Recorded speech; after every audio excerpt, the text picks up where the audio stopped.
Hey, welcome back to the channel. I'm super grateful that you're here. Today's video is going to be about open-mindedness. We're going to talk about the differences between closed-minded people and open-minded people and why it's so critically important to your growth. This is the second part of this series. There are 3 videos in total. We have honesty, open-mindedness, and action. And today we're going to talk about open-mindedness because these 3 foundational pieces are what's going to make it so that you can learn the more advanced things to be able to grow, to be able to achieve the different things in life that you're looking to do. So I'm going to get into it, boom, right now. So the difference between a closed-minded person and an open-minded person is this. I'm going to start with the closed-minded person. The closed-minded person is looking to argue. They're looking to shoot your idea down. They're looking really to prove a point. They're not open to hear what other people's ideas might be. They've already decided whatever the answer is, whatever the issue, whatever it is that you're talking about, they've already decided what the answer is, and they're really not interested in hearing anything else. And their entire demeanor is contemptuous or self-righteous. It's to prove a point, to prove that you're wrong and that they're right. And the way that you can identify it, an easy way, is through the questions. They ask questions, but the questions that they ask are not really questions to learn, or they don't really even care what the answers to the questions are. And I can use an example that is easy to understand because, people have their pretty strongly held beliefs around this. You might say, do you believe in God, or is God real? And a closed-minded person could say something along the lines of the questions now they're going to ask. They say, oh yeah, well, if God was real, then why are there babies that have cancer? That question right there with that kind of bitter tone, that cut to the chase, like knock you down. They don't want to hear the answer. They just want to knock you down. And it doesn't really matter what your opinion is or what different belief you might have or idea or anything, because they've already made their mind up. They're right, you're wrong. And it can become to a point where it gets really like dysfunctional, to the point where if people don't believe what I believe, then they're stupid or they're idiots. And that person is stuck now in that particular belief system. And oftentimes we'll just go and try to find other people that believe the same thing and just get stuck in that belief and not open up to the possibility that something else might exist, right? Now, let's talk about the open-minded person. And I'm going to give you the thing. This is the thing about an open-minded person that's really sets them apart and puts them in a different place to be able to learn, to grow. An open-minded person believes in their heart, wholeheartedly, down in their soul, that they might be wrong. Whatever it is that they think about the situation or whatever the topic is, they believe in their heart that they might not be right.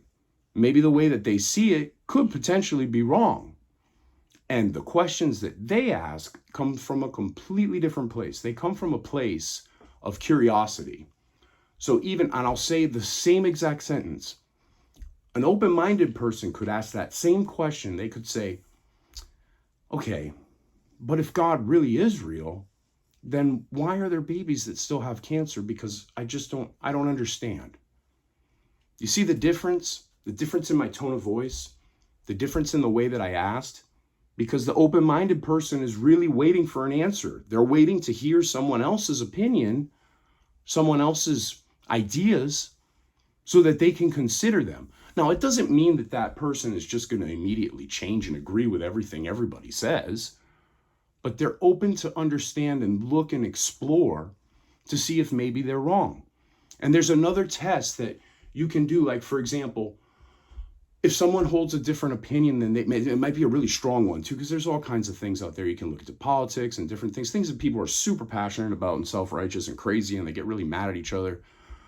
When you hear the other side, whatever the other side of that issue is, do you ever explore? Do you ever go and look, or maybe find some people and ask questions, or go on Google and see, why would someone feel that way? Maybe there's more to this than I understand. And look to see. Now, like I said, it doesn't mean that you immediately change your mind and just throw it, but it does mean that you're open to the idea that someone else or something, maybe there's truth in what people are saying that I don't agree with. Let me try to find out more. And that's the path to learning. That's the path to gaining new ideas and new concepts that could potentially change your life. Now, of course, not every concept's going to change your life. But if I'm not exploring new ideas, if I'm not taking suggestions and advice from people and not immediately shooting it down, because that's what happens with a closed-minded person. Let's say there's a closed-minded person and they're trying to accomplish something in their life that they want to do. Now, they don't know how to do it, obviously, because that's why they're trying to learn how to do it. If they knew how to do it, they wouldn't have to ask anybody anything.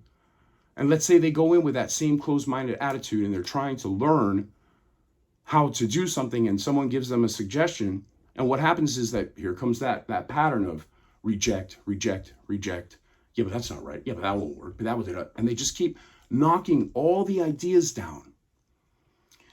And I can guarantee, and I know from my own experience because I was that person, I was very, very closed-minded. People were giving me suggestions and answers to things all the time that I needed to hear that would have changed my life had I taken action on them, which is going to be in the third video. If I had taken action on those ideas instead of immediately just rejecting and knocking, oh yeah, that's all. Yeah, that works for them, but that's not going to work for me. That doesn't work at all. I don't know why they're even saying that. If I stay there, I can never change. I will continue that same thing throughout the course of my life and nothing will ever change. And I'll have all that anxiety and that angst around it. And oh, I did. It wasn't until I started listening to other people's ideas that I was able to change my life, that I was able to find peace, that I was able to find an amazing relationship now with my wife that I'm married to now. We've been together 5 years. Amazing. Because I finally was able to listen to other people. Now, I'm going to tell you a secret too. Something that could catapult you straight into like amazingness really quickly if you choose to take action on this. The ideas and concepts that most changed my life, the ones that gave me the biggest results, were the ones that sounded completely crazy to me at the time. I'm going to give you an example. I was in a group therapy, and there was a group of people that had been attending this therapy I knew them, for probably like 4 weeks, all types of different personalities in the group. And there was one particular individual who I really cared for. I liked him very much, but when he would come into the group setting, for whatever the reason, he would always put his head down and he wouldn't listen and he wouldn't participate. And at that time I was thinking like, man, this guy didn't care about anything. Look at him. He's just putting his head down. He's not even trying. He doesn't care. He doesn't care about this place. He's just wasting his time. He's wasting our time. He shouldn't even be here. And I had this conflict inside me and I did something that to this day I have no idea why I did this. But I raised my hand and I asked the therapist who was facilitating the group, I said, I have a question. This is what I'm thinking about this person. And I said it out loud in front of everybody, in front of him too. It was very hard to do, very hard. And I said, and I don't understand why I'm thinking these nasty things about him. He's lazy, he's a piece of whatever. But I also love him. Like I really care about this person. Why would I think those things? And this is what she told me. She said, oh, Robert, that's easy. It's because you're holding him to a standard that you have set for yourself. Those things that you think about him are actually things that you don't like about yourself. That's the way you think about yourself. That's what you believe about yourself. And when I initially heard that, I went, what? That's crazy. I'm not lazy. I don't think those things about myself, blah, blah, blah. And that, again, listen, I just gave you that definition of closed-minded person. I looked to reject and knock down and, whatever, not because it didn't line up with what, my brilliant mind had going on at the time. But I made an effort. It took a few days. And I thought to myself, because I trusted this person is a licensed therapist. This person does this kind of work. That's what they do, right? So I thought to myself, what if this person is telling me is actually true? What if I just don't understand it, but what they're saying is really true? What if I really think those things about myself or believe that about myself? which was uncomfortable. So I started to pay attention to my thinking. And over the course of a few days, I realized that not only was I saying those things or thinking those things about that person in my mind, I also was thinking those things about me too. There were points through the day where I would think, oh God, you're so lazy. Like, you don't care about any of this. Look at you. Look, you don't even bother even trying. You know, you should just give up. I don't even know why you're here. Same things I was thinking about him, I was thinking about myself. All I was doing was projecting that onto him. It changed my life once I understood this, because it gave me a guideline. It's like, these are the things I believe about myself. That stuff I don't like about them, I'm guilty of it too. Those things that are nasty that I think about them, I think those things about me too. It changed my life because I took that leap of faith that someone else's idea or information or knowledge was better than mine. And that's what being open-minded can do in your life if you choose to try. It's not always easy. And like I said, not everything's going to change your life. But being able to explore different people's ideas, different suggestions, and finding someone you trust that's done something that you want to do, and then listening to them genuinely, asking questions that they're really just curious questions that you want to know the answer to. And they're going to give you an answer because people like to help. They'll give you an answer. It'll sound crazy. And then take action on it anyway. Remember, that's the third video. We'll get there.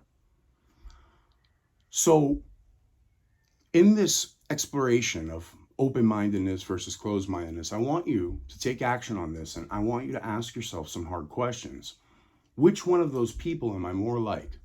Am I the one that argues and wants to be right and win the argument and shoot someone down because they're an idiot and they don't understand? Or am I a person that says, that sounds interesting.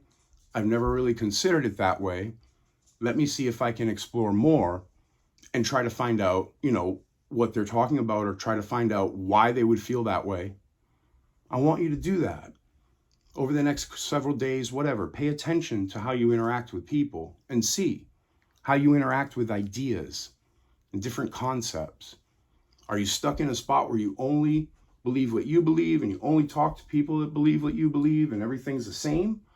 Or are there new ideas and new concepts and new things coming in the ear, sometimes confused about, but considering, wondering, could that be true? I wonder if that's true. And giving it a shot. Anyway, if you've watched all the way to this point, thank you so much. I would really, truly appreciate it from the bottom of my heart if you subscribed and rang the notification bell. That way, when I produce new content and I do this third video on action, you'll know right away. And you'll be able to get those three things, those three foundational pieces, so that we can go on and learn everything else. Thank you. Stay blessed.